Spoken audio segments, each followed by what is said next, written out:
What if nothing could shake you anymore? Not an insult, not betrayal, not silence, not chaos. Imagine moving through life with total calm even when others lose their minds. Most men, they don't get that far. They get pulled into the drama. One rude comment, one broken promise, one delay in traffic, and suddenly they're angry, bitter, drained.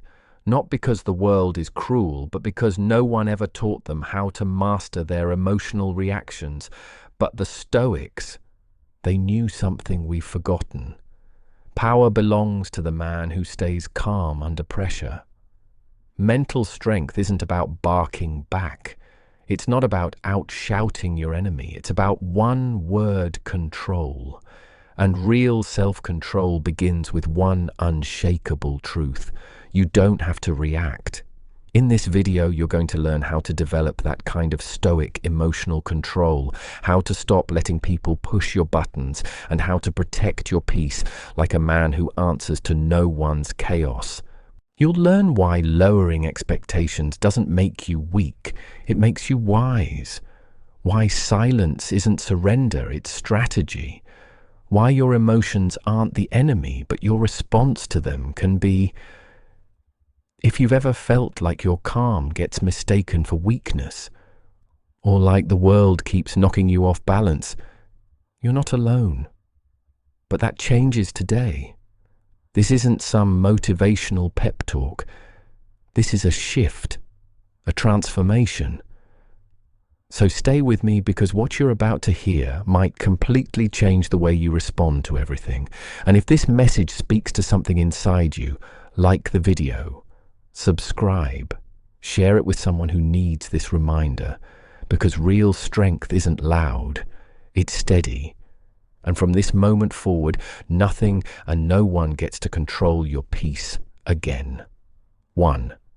Make self-control your shield. There's a moment, small, almost invisible. It's the moment a man gives away his power. Someone interrupts him, mocks him, ignores him. And inside his chest tightens, his jaw locks, his voice rises, the calm is gone, not because the other person was powerful, but because he reacted, and in that reaction he surrendered. We confuse reaction with strength. We think the man who snaps back is the strong one. But here's the truth.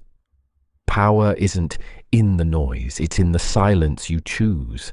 Self-control isn't about being emotionless. It's about refusing to let emotion rule you. You don't have to be numb. You have to be precise.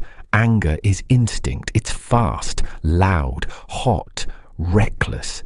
It feels like action, but more often than not, it leads to regret. When someone insults you and you explode, they win. Because they got to you. They controlled you without even realizing it. You let them write your script.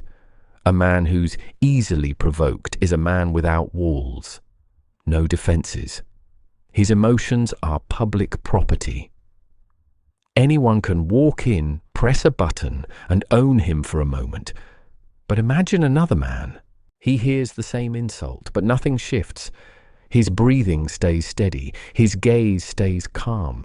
He's not bottling his reaction. He's mastered it because he trained for it. He knows real control isn't about appearing tough. It's about never giving strangers the keys to his peace. That is stoic power, not ego, not performance, ownership over your time, your energy, your emotional space. And you've probably felt this before. You're driving. Someone cuts you off, your pulse spikes, a dozen curse words rise to your lips, but for what they're already gone. But now you're tense, distracted, off balance. That's the cost of reaction. You pay for it long after the moment is over. The Stoic man knows this. So he pauses. He lets the urge come, but not consume him. He breathes. And he remembers the world doesn't owe him perfect order. His control lies within. Most people live in defense mode, ready to defend or retaliate. But that posture makes you weaker. It puts your identity in the hands of the world. Someone offends you, you react. Someone praises you, you smile. You're no longer grounded, you're reactive. And a reactive man is a slave to the world's mood swings. So how do you build the shield? Start with the pause. When you're triggered, don't speak. Don't move. Feel the wave rise inside you, but don't ride it. Observe it. Name it. But don't obey it. That pause, that space is your power. It's where the pattern breaks, where the reactivity ends. Over time, you become less reactive, more composed, more anchored. You stop fighting noise with noise. You stop chasing justice in petty battles. You protect your energy like it's your life savings. Because in many ways it is. Earlier, we talked about building a pause between your emotion and your action, a gap where power is forged. But the truth is, stillness doesn't just protect your peace in heated moments, it becomes the lifeblood of your identity. This isn't about being passive or pretending you don't care. A stoic man doesn't ignore injustice, he just knows when to act and when to let go. He knows when to speak with fire and when silence carries more weight than any words ever could.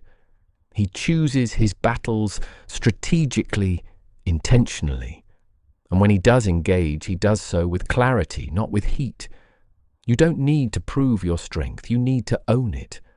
The loudest man in the room, often the one who has the least control, but the quiet one, the one who stays calm, who doesn't flinch, who doesn't react to every jab, that's the man people feel.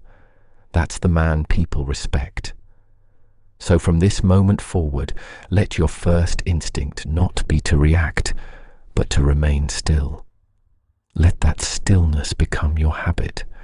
Let calm become your reputation. Because once you master that, you become untouchable. Not because life stops testing you, but because it no longer reaches the places it once controlled. 2. Lower your expectations of others. You keep getting disappointed, not because people keep failing, but because you keep expecting them to be more than they are. That's the trap. It starts quietly, almost invisibly. A thought that someone should know better, should do more, should understand without being told. You expect them to say the right thing, to appreciate your efforts, to respect your boundaries without you ever having to explain them. But when they don't, you feel it. The sting, the frustration, the slow burning anger. You start to believe people are failing you, but the truth is harder and simpler. They're not failing you, they're just being who they are. The pain doesn't come from their behavior. It comes from your expectation that they'd behave differently. It's like writing a contract that only you signed, then getting upset when the other person never follows the rules. You thought your friend would defend you, your partner would be more patient, your co-worker would acknowledge your work. But they didn't. And in that gap between what you hoped for and what actually happened, your peace disappeared. That gap. It's where resentment grows, where silent frustration festers, where emotional exhaustion begins. You start carrying the weight of who you wish someone would be, and over time it crushes you. The Stoics didn't waste energy blaming people for being who they were. Marcus Aurelius began each day by reminding himself, "Today I will meet the ungrateful, the arrogant, the dishonest." Not because he was negative, because he was prepared. When you accept human nature, you stop demanding perfection. You stop giving away your peace to every disappointment. You stop expecting silence from a storm or clarity from someone who's still drowning in their own confusion. You learn to see people as they are, not as you wish they were. Imagine walking into every room expecting nothing. You don't assume the waiter will be friendly. You don't expect your friend to remember your birthday. You don't get attached to how your co-worker should reply. You just observe, engage, respond, but you don't react. You freed yourself from the leash of assumption. You're no longer shocked when someone lets you down because you've let go of the idea that they owe you anything they never promised. That freedom, it's subtle, but it shifts everything. Most men attach their inner peace to how others behave. A stranger's rude tone ruins their morning. A loved one's silence sparks days of emotional tension. But what if you could untie that knot? What if you stopped expecting others to deliver your peace wrapped in a bow? What if you stopped demanding that broken people act like healed ones? That's where Stoicism breathes. It doesn't ask the unfair to become fair. It doesn't beg for understanding from those still at war with themselves. It says, meet people where they are and don't let it move you. Here's what you can do right now. Think of one person who keeps disappointing you. A friend, a co-worker, a relative. Now ask yourself, am I upset because of what they did or because of what I expected them to do? Write it down. Say it out loud. Let that question become your mirror. Because when you see it clearly, you'll realize something powerful. You weren't betrayed. You were assuming too much. Lowering expectations doesn't mean becoming cold. It means becoming clear. It's not the death of hope. It's the birth of understanding. You don't need to stop loving people. You need to stop letting your hopes for them become the weapon they use to hurt you. So begin with this today. I will see others as they are, not as I wish them to be. I will no longer beg the rain to be sunshine. And in that clarity, you'll find peace you can finally call your own. In the last section, we talked about letting go of unrealistic expectations, the silent contracts that steal your peace. When you stop expecting people to be something they're not, you free yourself from emotional dependency. That's where true Stoic freedom begins. Not freedom from others, but from the burden of needing them to act a certain way. 3. Practice indifference to provocation. Now let's talk about something even more powerful than staying calm, becoming unshakable in the face of provocation. Because here's the truth, some people don't want peace. They want your reaction. They poke, they prod, they drop sly comments, they roll their eyes, raise their voice, and push just the right button. Not because they're looking for resolution, but because they're looking for control. And when you lose your temper, they win. Not because they're smarter, stronger, or better, but because they've successfully pulled you into their chaos. And now you're playing by their rules. The moment you react, you step into their frame. You let them decide who you become. And that's the real loss, not the insult, not the disagreement, but the fact that you let them reach your center. Now let's be clear. Indifference doesn't mean apathy. It's not pretending something didn't hurt. It's not ignoring injustice or bottling things up. Indifference in the Stoic sense means this: you refuse to give your energy to what doesn't deserve it. You guard your focus like it's sacred because it is. You choose where your mind rests. You choose who gets access. Every time you let a fool provoke you, you abandon your throne, climb down into the mud, and start swinging at shadows. So ask yourself, was it worth it? Think back. The last time someone got under your skin, a rude stranger in traffic, a co-worker who disrespected you in front of others, a family member who knows exactly how to trigger you. You felt it, right? The fire in your chest, the words forming on your tongue, the tightness in your shoulders. That moment, that surge of emotion was your test. And most people, they fail it. They speak too soon. They move too fast. They give away the very thing they were trying to protect their power. But imagine a different version of you. Same insult, Same provocation. But this time you pause. You feel the urge to react, but you don't. You let the words land, but not enter. You observe the game they're playing and you don't join it. You simply decide, not worth it. And you walk away. Not in retreat, but in command. That's not weakness. That's dominance. The man who doesn't flinch, he holds the room. The man who stays composed while others unravel, he owns the moment. Epictetus once said, if someone tries to hurt you and you don't accept the injury, they fail. Because pain requires permission, and insults only stick if you agree with them. But when you meet noise with stillness, when you stop dancing to every drumbeat of drama, you rise above their reach. You become untouchable, not because you fought harder, but because you refuse to fight at all. This doesn't mean you become passive. You still take action when necessary. You set clear boundaries. You speak the truth when needed. But here's the difference. You choose the battlefield.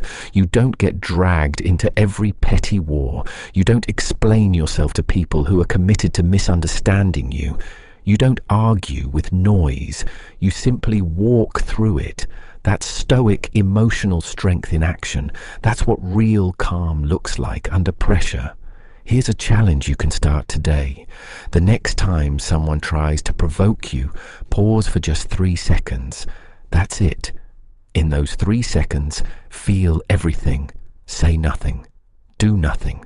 Then ask yourself, do I really want to give this person this much power? That pause, that brief moment of control is where character is formed. It's what separates the strong from the reactive. Train that muscle daily. In line at the grocery store, in traffic, intense conversations, in heated arguments. Don't respond just to relieve the pressure. Let your silence do the talking. Let your calm do the unsettling. The man who needs to shout has already lost something. The man who doesn't blink, he makes everyone else shift. Let them talk. Let them mock. Let them try. But protect your energy like it's gold, because in the end, it is. When you stop reacting to every provocation, you gain something rare. Clarity, peace, yourself. So start today. Find one situation where you'd normally snap and don't. Smile, breathe, move on. That's how a Stoic wins. Quietly, completely, without ever playing their game.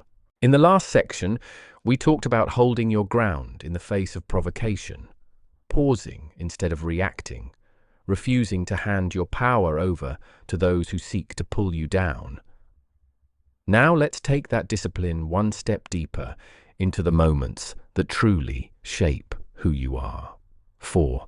Treat each situation as a character test. You're not being punished. You're being prepared. That moment of irritation, that unexpected challenge that caught you off guard. It's not chaos. It's a mirror. Life is showing you exactly who you are when things don't go your way. Most people flinch, they complain, they collapse into self-pity and ask, why me, but the Stoic man? He asks a better question. What am I being called to build within myself right now? Pain isn't personal. It's instructional. Every frustration is a weight meant to be lifted by your character. Every setback a forge for your discipline. But that transformation only happens if you stop reacting and start responding. Only if you stop seeing yourself as the victim and start seeing yourself as the architect of your inner strength.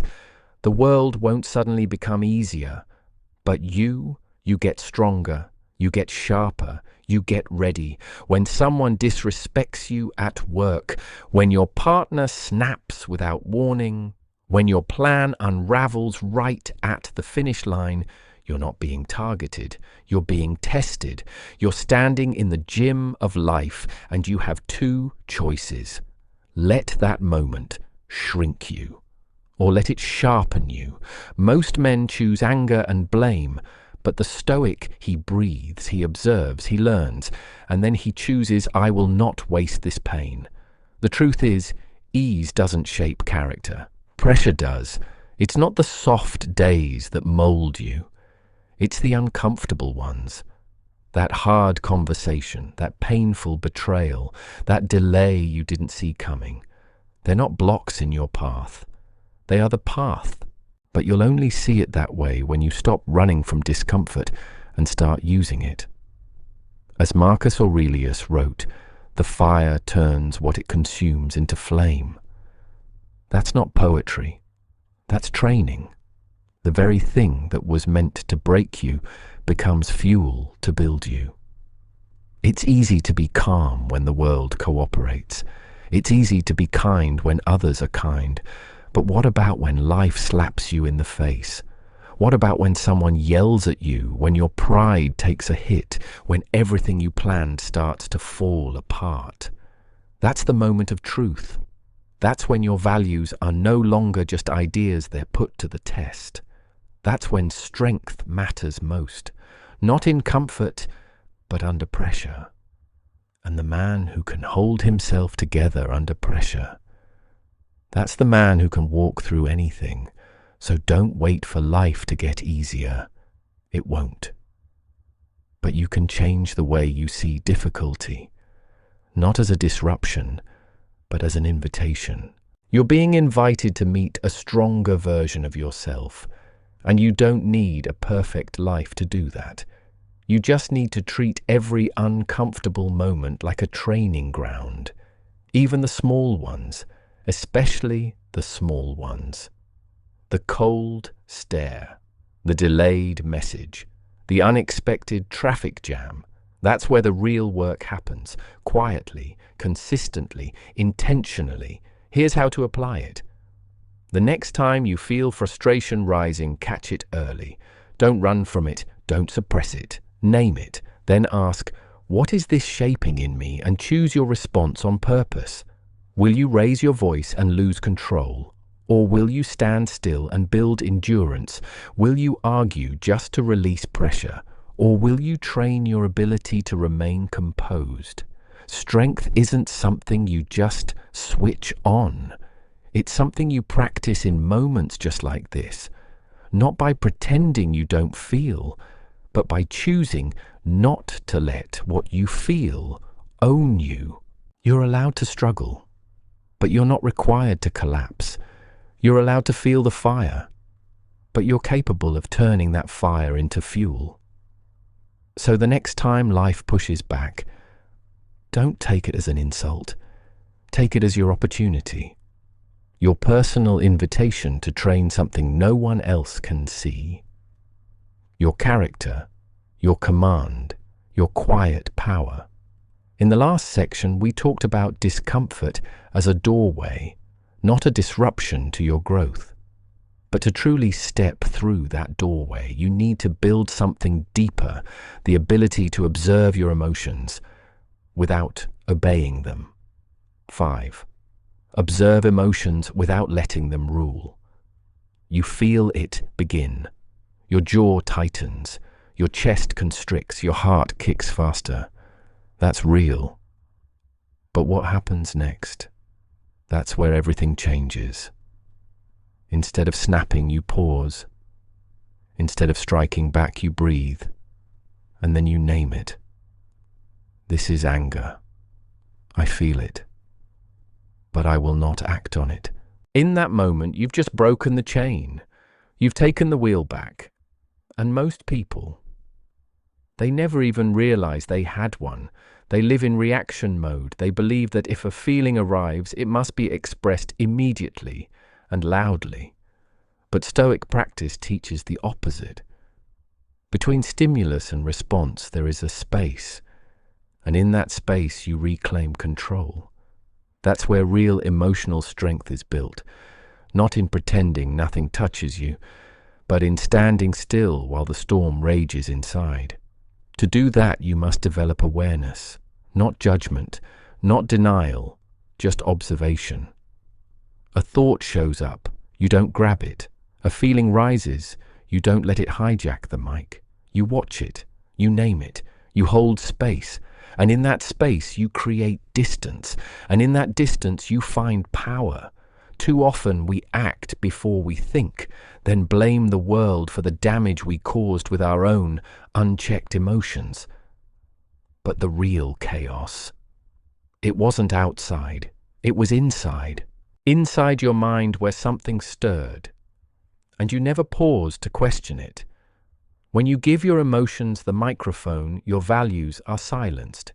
When you let your impulses lead the way, your wisdom gets shoved into a dark corner, unused, unspoken.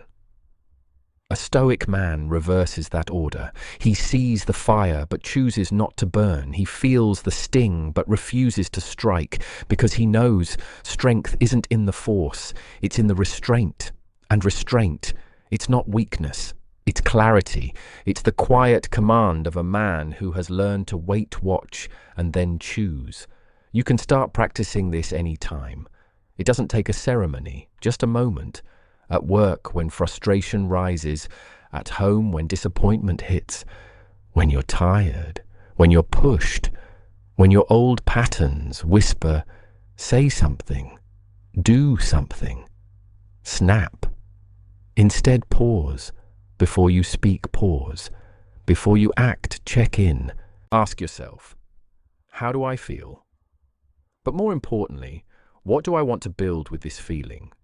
If the answer is nothing useful, let it pass. If the answer is growth, then move. But only after the internal storm has settled. Even 10 seconds of awareness can flip the script. This isn't theory. This is training. Emotional resilience doesn't need a spotlight. It doesn't perform. It doesn't wait for applause. It lives in the space between what you feel and what you choose. And each time you pause, that space gets stronger. You may think you're losing something by not reacting, but what you're actually doing is gaining everything. Your balance, your clarity, your dignity. The world doesn't need more men who scream back. It needs men who can stay still, see clearly, and move only when it truly matters. So start now. Next time your emotions rise like a wave, don't fight them, don't follow them. Just stand, breathe, observe, and move forward by choice, not by impulse. 6. Be grateful, even in discomfort.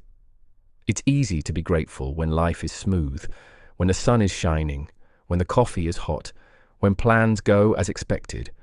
But what about the days when it all falls apart?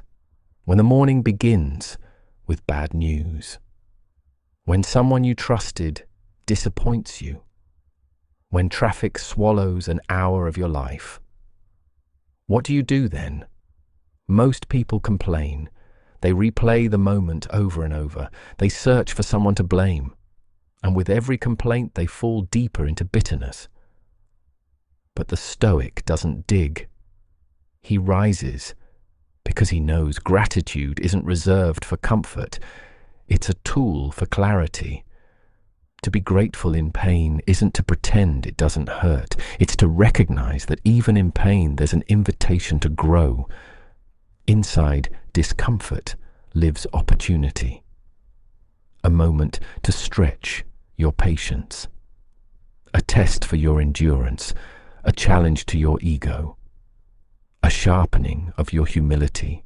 While most people focus on what's missing, the Stoic searches for what's still available. A lesson. A shift in perspective. An inner muscle being built quietly. He doesn't see discomfort as an interruption to peace. He sees it as the place where peace becomes real. Picture this.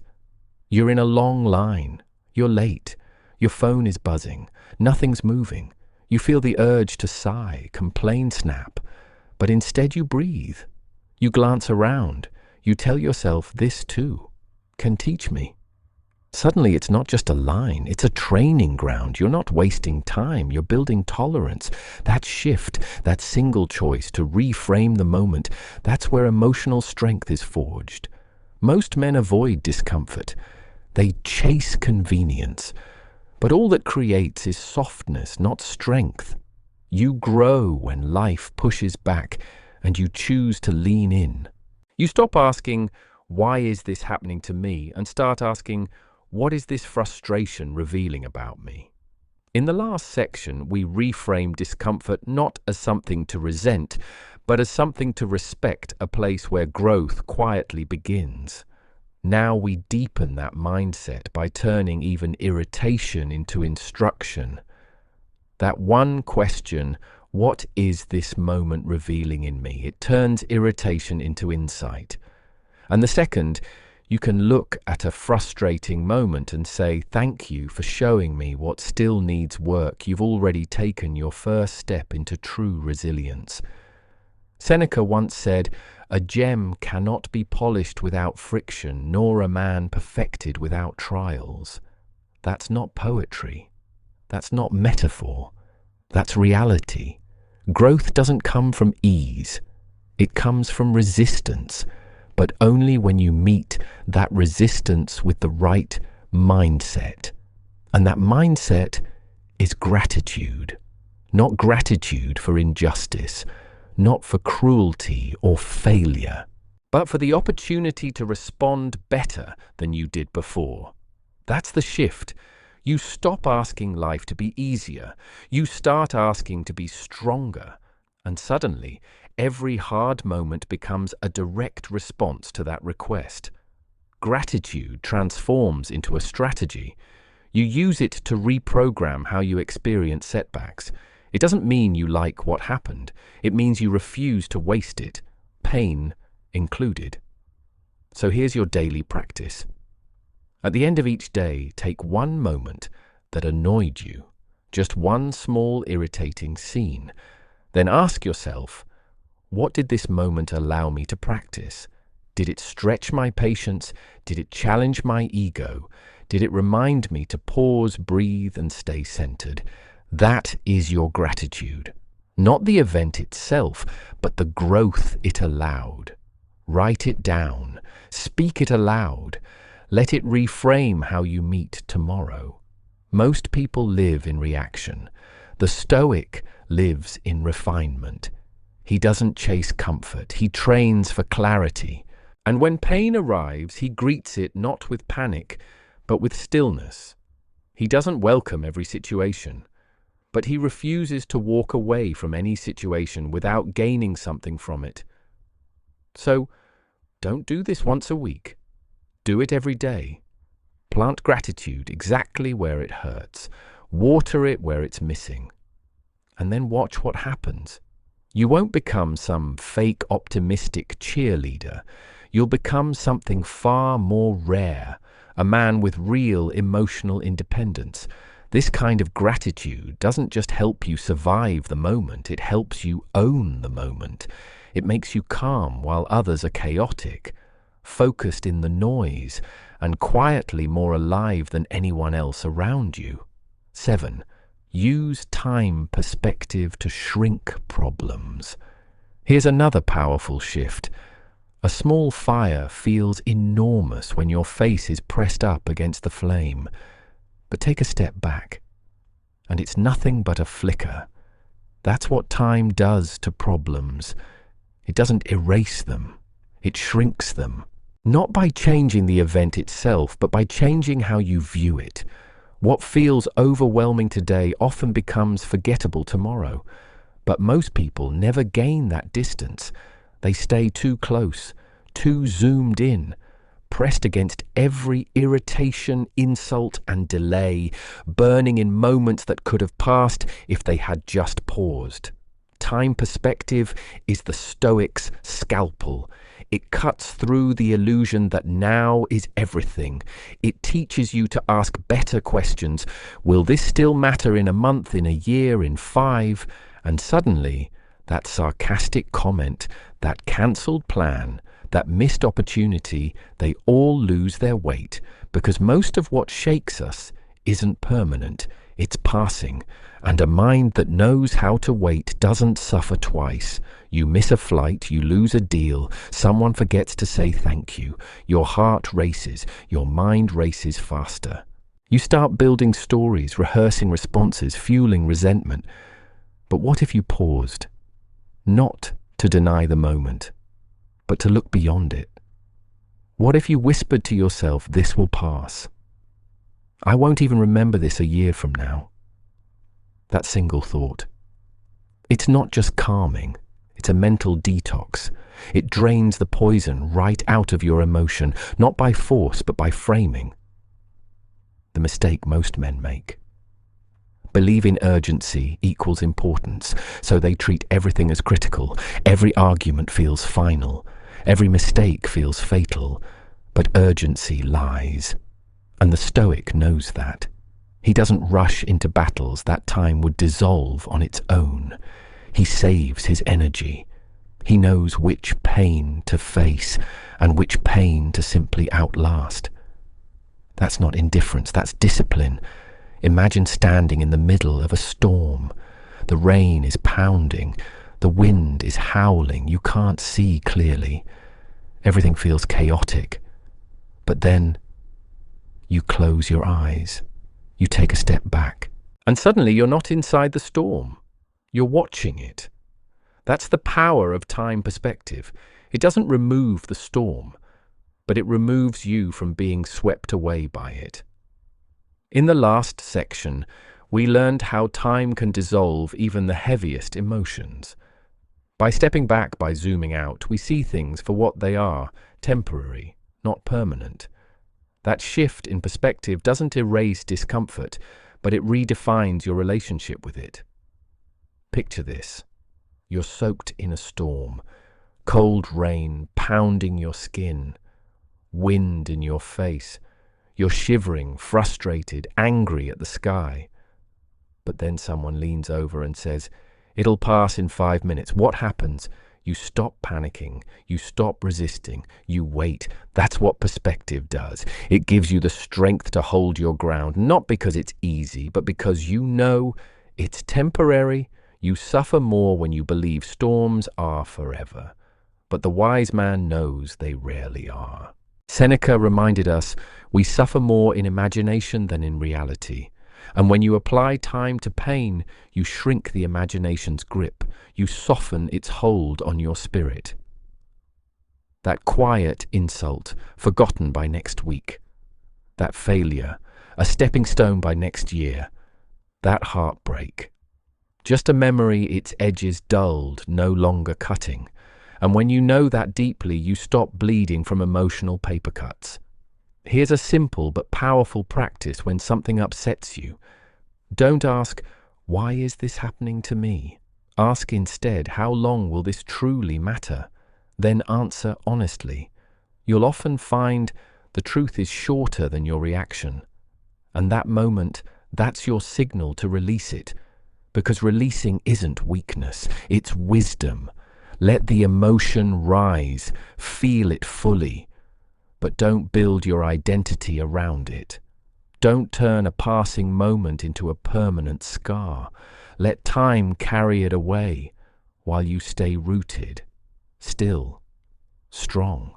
You don't owe every discomfort a reaction. You don't have to explain your calm to people who are addicted to urgency. You just have to know this. Your peace grows as your perspective widens. Let time be your quiet ally. Use it to filter what actually deserves your attention and what simply doesn't. Soon you'll start to realize most of your problems weren't big. You were just standing too close. So back up, breathe, zoom out. In 5 years, most of what you're stressing about today won't even make the highlight reel of your life. So stop letting passing clouds block your light. Let time reveal what matters. Let perspective return your peace and walk through your day with a mind anchored in distance, not drowning in noise. That's how you rise quietly, unshaken. Every man wants strength, but not the loud kind that begs for recognition, the silent kind that cannot be moved. What you've heard today, it's not theory, it's practice. It's the quiet discipline of emotional mastery, the ability to pause, to breathe, to reflect, the courage to choose, to protect your peace like your life depends on it, because in many ways, it does. When you begin to master your reactions, when you lower your expectations of others, when you start seeing every irritation as a test of character, you shift. You stop being a slave to every feeling. You stop being pulled in every direction by noise, people, or circumstance. You start living with clarity. The Stoics weren't perfect. They weren't saints. They were men just like you. They stumbled. They felt anger, fear, sadness. But they trained their minds daily, through silence, through reflection, through deliberate action. And now you can do the same. You don't need a perfect life to begin. You don't need peace around you to find it within you. What you need is presence, practice, and the reminder that inner peace isn't found. It's built. Habit by habit. Choice by choice. So today, start small. When someone says something rude, don't react. When your plans shift, don't complain. When discomfort knocks, meet it with calm awareness. Train your emotional strength like a muscle. Let every challenge become your practice ground, and over time the world will stay loud. But you won't. Now I invite you to reflect. What moment recently tested your peace? How did you respond? Drop your story in the comments below. Let this space become your journal of growth, a place where your stillness becomes someone else's spark. And remember this, true calm isn't the absence of conflict, it's the refusal to surrender your mind to chaos. So hold that truth, live it, carry it with you, quietly, completely, unshakably.